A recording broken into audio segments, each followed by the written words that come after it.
always going to be a little bit of an abnormality in the pickups. And make sure you guys smash the crap out of that subscribe button so you guys don't miss out on more Chaos Archfiend. So Chaos Archfiend has been showing up like a lot in Japan recently. And I figured that this would be an interesting time to kind of look at some of these little changes and movements that have been happening within kind of like the cornerstone. Now, I mean, this card's a light tuner plus a non-tuner dark monster to make it. It is a little bit hard to actually do, but if any cards have been banished this turn, it gets 2,000 attack. It sits on a 4,500 at that. It can attack all monsters your opponent controls once each, and also banish any monsters destroyed by battle with this card.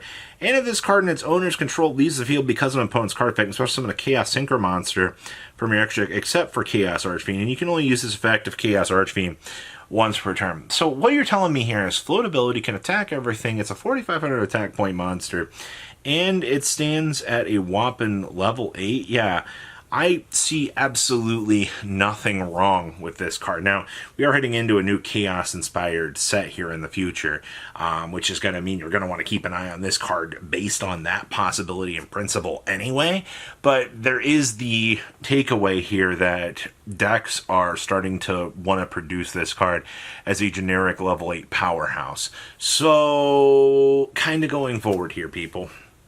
Chaos Archfiends are very cheap. I don't personally think of anything in the current TCG builds that would really want to benefit from this, because it's like, why make this when I can just invest another 2 stars into like a Chaos Angel that can't be destroyed by battle or card effects? Like 99% of the time, you know, that level of Chaos Angel is just going to be too much for the average duelist to handle anyway. So, I mean, why are we not, you know, just going down that path and just setting up, you know, basically some super immuno, you know, toxic boss monster?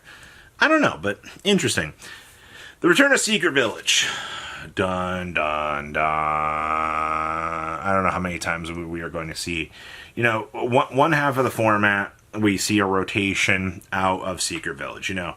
And then we spin right back around, and we're just right back to where we were with Secret Village. I cannot get a win off of this. And it's kind of crazy to think about just how much Secret Village has been a little bit of a pain in the butt across everything. Now, you're like, well, Robbie, what's even using it?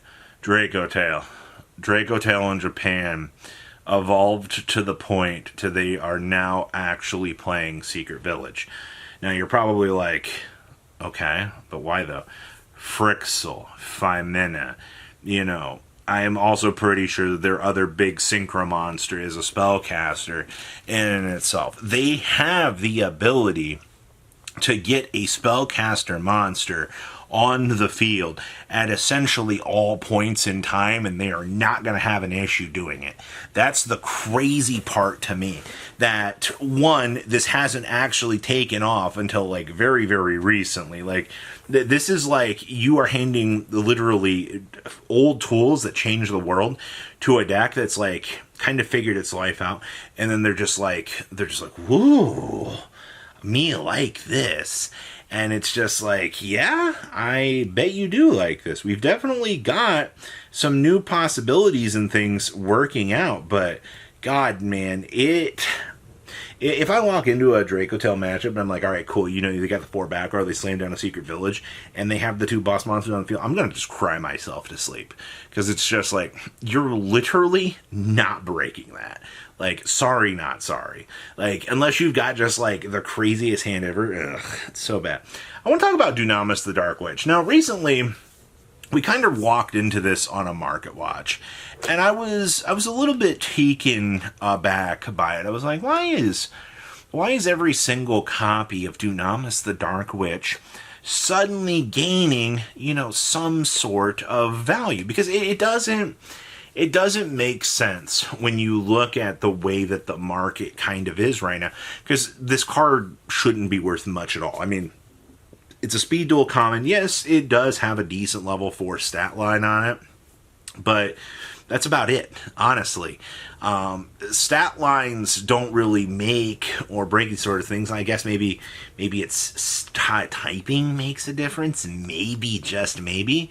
But when we kind of take a step back from this isn't the only normal monster that's suddenly been seeing a little bit of a spike up every once in a while.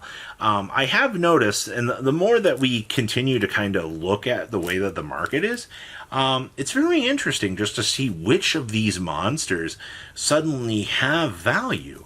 And I don't know if this is going to be a case kind of going forward where, every week we're going to see maybe a different possible boss monster going up in price. I mean, it's oddly enough a possibility, honestly, that it's like, oh, this week, we see Dark Witch.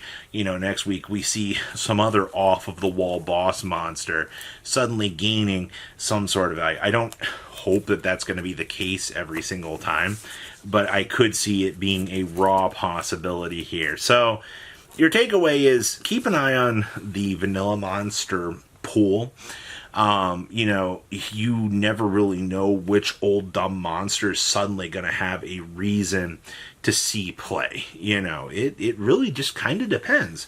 Let's talk about Starly Safe Fort. This is another card that one I honestly kind of forgot about. Yeah, I feel so bad for saying that because I was like, wow, Starly Safe Fort, it's been a little while, and it's like when you kind of go in and you start looking at the quantities of what's going on with them, you kind of are just like, oh wow, this card's been going down for a little while. Yeah, the reason why quantities are starting to get a little bit patchy on this, it's because people want to actually play this. And you know why?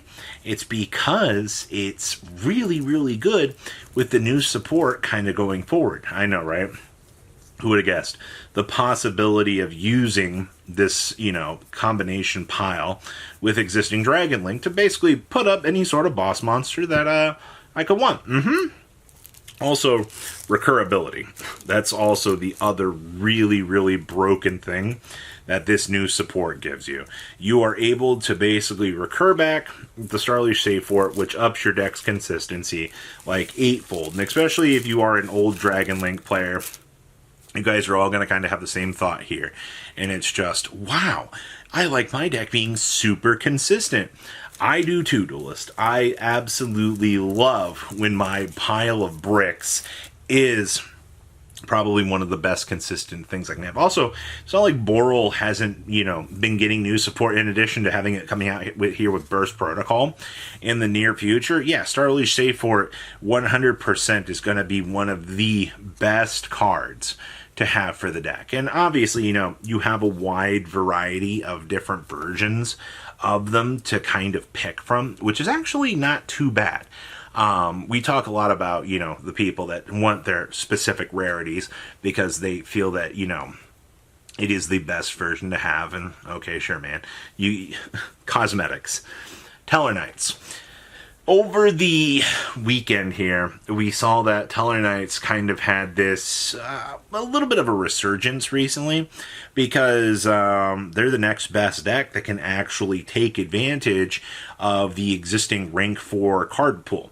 Alright, well, after you crater Ryzel into the ground, of course players are going to kind of start looking around here for some sort of alternatives to either make their strategy feel a little bit better, or they just want their deck to feel a little bit more consistent. And I mean, that's always going to be the case that we are going to find ourselves in. You're going to be chasing the next best idea that you can think of. And honestly, you can't really play Tellarknights with Ryzel because you're going to get rank 4, level 4 locked, and that's kind of...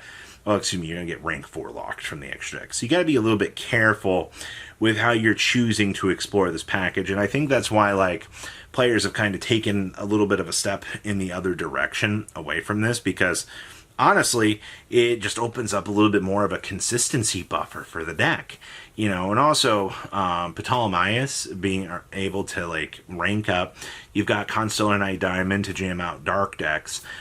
You've got some hilarious little options that you can kind of mess around with here and actually achieve some results, and that's kind of telling, actually. I kind of like that. So what do you guys think about these interesting little possibilities lurking around in the meta? Please leave a comment down below, tell me what you guys think, and I'll see your beautiful faces back here in a day, guys. Peace out. Patrons, thank you.